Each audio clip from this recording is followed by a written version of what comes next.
Umbuso ususole uMatlala ngokusenga izimithiyo encwadini yakhe efungelwe ngesikhathi efaka isicelo sebheyili.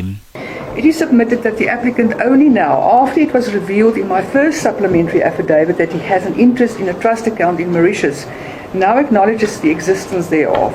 I still maintain that the applicant is not making a full and honest disclosure of all relevant information as is required of him. Ngaphezu kwalokho encwadini efungelwe uMatlala uthe akanazo izihlobo noma intshisekelo yokusebenza kwamanye amazwe, kodwa umbuso uthi lokhu akulona iqiniso njengoba iseke wavakasha kathathu eSwatini. Umbuso uthi lokhu kukhombisa ukuthi uMatlala unamandla nezindlela zokuphunyuka noma aflathele elakuleli.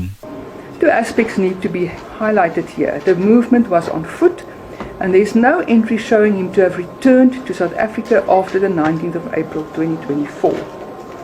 This then raises the question, for what reason did the applicant visit Eswatini for only one night each time?